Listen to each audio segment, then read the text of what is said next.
बिहार के सोनपुर में एक दीवार गिरने से एक महिला की मौत हो गई है, जबकि 3 लोग घायल बताए जा रहे हैं। घायलों को अस्पताल में भर्ती करवाया गया है। सोनपुर के सबलपुर गांव में पप्पू यादव बाढ़ पीड़ितों से मिलने पहुंचे थे।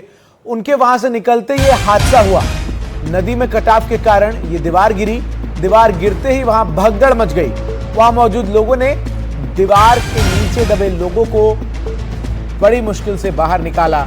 तस्वीरें आपके स्क्रीन पर, लोग खड़े थे, अचानक से जो है दीवार भरभरा कर नदी के कटाव में समा गई और किस तरीके से कई लोग जो हैं वो इसमें दबे, जिन्हें बाद में वहां पर मौजूद लोगों ने निकाला है। तो बिहार के सोनपुर में दीवार गिरने से एक महिला की मौत हो गई, जबकि 3 लोग घायल हो गए और घायलों का अस्पताल में इलाज जारी है।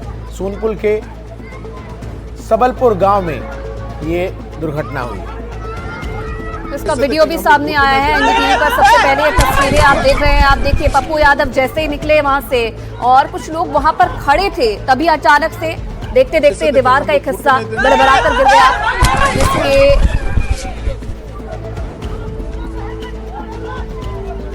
वहां पर जो लोग मौजूद थे, जिसमें एक महिला की मौत हो गई। नदी में कटाव के चलते दीवार गिरी थी। लगातार हो रही बारिश के बाद बिहार के कई इलाके प्रभावित हुए थे।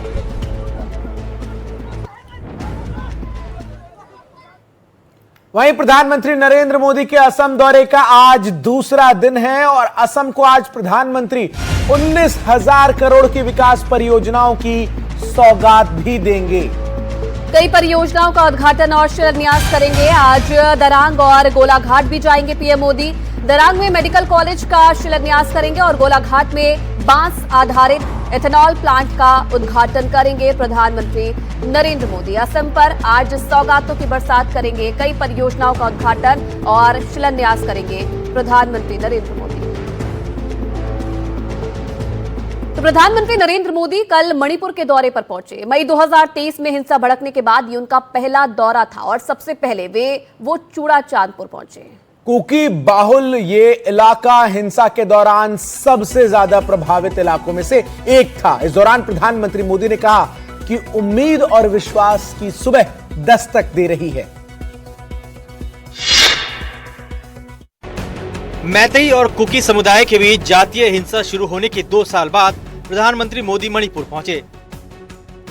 चूड़ाचांदपुर में पीएम मोदी ने 7,300 करोड़ रुपए से ज्यादा की विकास परियोजनाओं का शिलान्यास किया।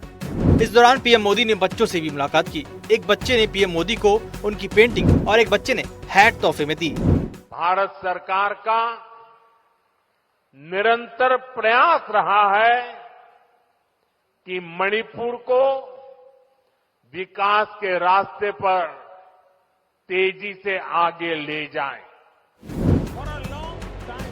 पीएम मोदी ने मणिपुर के लोगों से शांति की अपील की। उन्होंने कहा कि यहाँ हुई हिंसा दुर्भाग्यपूर्ण है।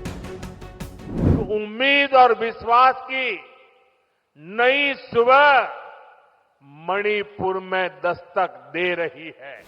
पीएम मोदी ने मणिपुर के सभी संगठनों से शांति के रास्ते पर आगे बढ़कर अपने सपनों को पूरा करने की अपील की है।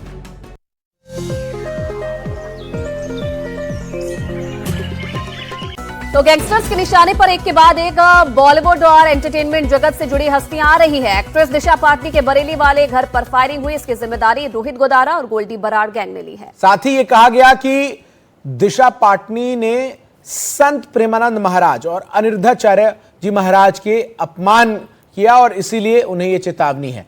पुलिस ने दिशा के घर और उनकी सिक्योरिटी को बढ़ा भी दिया है।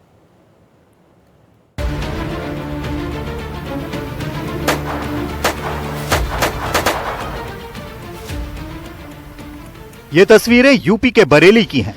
ये बॉलीवुड एक्ट्रेस दिशा पाटनी का बरेली वाला घर है, जहां उनका पूरा परिवार रहता है। उनके घर पर फायरिंग होती है। इसका सबूत सीसीटीवी में कैद हो जाता है।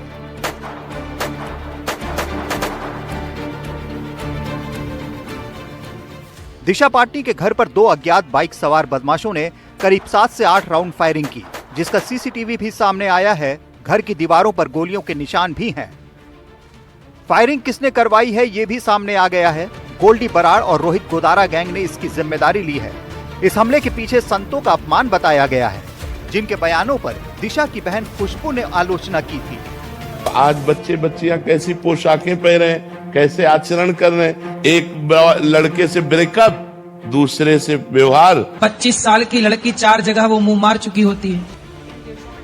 हाल ही में महिलाओं पर संतों की ओर से दिए गए कुछ बयानों पर विवाद उठा था, जिस पर विरोध भी हुआ और ये भी कहा गया कि संतों के बयानों को गलत तरीके से लिया गया कि 25 साल मतलब 25 साल से जो लड़कियां हैं, 25 साल के ऊपर वाली लड़कियां हैं, सारी नहीं, कुछ जो लिव इन में रहती हैं, वो मुंह मार के आती हैं। 4-5 लड़कों का मुंह मार के आती हैं। अगर ये मेरे सामने होता ना, मैं इसको समझा देती कि मुंह मारना क्या होता है। ही सेइंग लड़कियां लिव इन में होती, मुंह मार के आती। उसने ये क्यों नहीं बोला जो लड़के लिव इन में रहते हैं वो भी मुंह मार के आते हैं? क्यों नहीं बोला उसने? क्या कि लड़की अकेले लिव इन में रहती है? और लिव इन में रहना क्या गलत है भैया? क्या गलत है? अगर शादी करके पूरा बर्बाद करके एक दूसरे के घरों को, उससे बेटर अगर जो इंसान दिमाग लगा रहा है कि माँ बाप ने शादी करके ड्रामा मार रखा है, उससे पहले मैं खुद जाके देख लूं भाई ठीक है ठीक नहीं है, उसमें क्या गलत है? ये कहा जा रहा है कि दिशा की बहन की टिप्पणी को गलत तरीके से प्रेमानंद जी महाराज के नाम से भी जोड़ दिया गया। दिशा की बहन के कमेंट की काफी आलोचना हुई थी।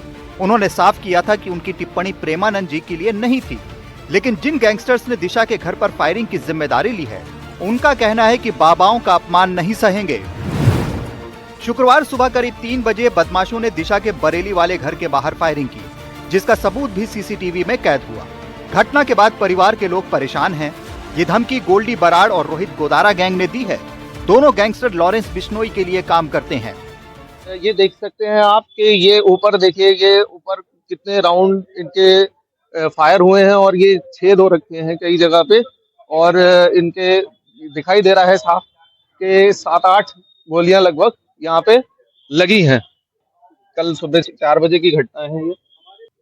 आपने देखा ये इस तरीके से लोग आए, सुबह 2 लोग आए और उन्होंने यहाँ पे फायरिंग की, और फायरिंग करके यहाँ पे ये निशान है। और एक ही वो बताया जा रहा है विदेशी पिस्टल थी, और विदेशी पिस्टल से एक ही बार में उन्होंने 7-8 राउंड फायर किए और ये निशान बनाए हैं, और इसी में दहशत का माहौल है इनके घर पे।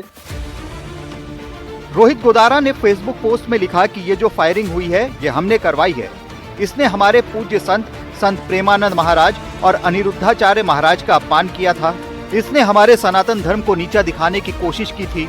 ये तो सिर्फ एक ट्रेलर था। अगली बार ऐसी हरकत दोहराई गई तो जिंदा नहीं छोड़ा जाएगा। रोहित गोदारा का एक ऑडियो भी वायरल है। भैया जो ये यूपी के अंदर जो बॉलीवुड एक्ट्रेस है वो दिशा पटानी और ये खुशबू पटानी है, इसके घर पे जो फायरिंग हुई है हमने करवाई है। इसलिए हम हमारे पूज्य संत प्रेमानंद जी महाराज और अनिरुद्धाचार्य जी हैं, इनके खिलाफ बहुत ही अभद्र भाषा का प्रयोग किया है और जो वीडियो बना के डाला है। इसको एक ही मैसेज है, टाइम से सुधर जा। दोबारा हमारी कोई संतों के बारे में तेरे मुंह से कोई टिप्पणी सुन ली या वीडियो सुन ली तो उसकी बात तेरे घर परिवार में कोई भी मरेगा ना तो उसकी जिम्मेवार तो रहेगी। ये बॉलीवुड के जो एक्टर्स कलाकार हैं उनको एक ही मैसेज है, एक तो जो ये नंगा नाच बंद कर दो, और एक दूसरी ये जो फिल्मों के अंदर हमारे देवी देवताओं को अपमान करते हो, गलत चीजें दिखाते हो, ये टाइम से बंद कर दो। बदमाशों की गोलीबारी के बाद परिवार में डर है। दिशा के घर वाले सुरक्षा की मांग कर रहे हैं। एक किसी भी परिवार में जब फायरिंग की जाती है तो निश्चित तौर पर वो दहशत से कांप जाता है, तो कुछ न कुछ उसका कोई मोटिव हुआ होगा, और वो अभी मैं बताने की स्थिति में नहीं हूँ। जब तक उसका मोटिव पता नहीं चल पाएगा, जब तक पुलिस उसे ढूंढ नहीं लेगी, तब तक इस बारे में कहना कुछ उचित नहीं होगा। यह हमला दिशा की बहन खुशबू पाटनी के हालिया विवाद से जुड़ा हुआ माना जा रहा है, जो भारतीय सेना से रिटायर्ड हैं और फिलहाल एक वेलनेस कोच के तौर पर काम कर रही हैं। इस वारदात के बाद पुलिस ने दिशा के घर की सुरक्षा बढ़ा दी है। कल देर रात्रि लगभग 3:30 बजे रिटायर्ड सीओ श्री जगदीश पाटनी जी के घर पर बाइक से आए 2 अज्ञात हमलावरों द्वारा फायरिंग की घटना की सूचना आज दिन में प्राप्त हुई थी। एसपी सिटी के साथ एसओजी व सर्विलांस की टीमों को तत्काल मौके पर भेजा गया। घटना की पुष्टि होने पर प्रार्थना पत्र लेकर गंभीर धाराओं में थाना कोतवाली पर एफआईआर पंजीकृत की जा रही है। परिवार की सुरक्षा व्यवस्था सुनिश्चित करने के लिए पर्याप्त आर्म्ड पुलिस बल की तैनाती की गई है। शिकायत के आधार पर केस भी दर्ज कर लिया गया है। परिवार की सुरक्षा के लिए घर पर फोर्स तैनात कर दी गई है। साथ ही आरोपियों की गिरफ्तारी के लिए 5 टीमों का गठन किया गया है। Bureau report, NDTV India.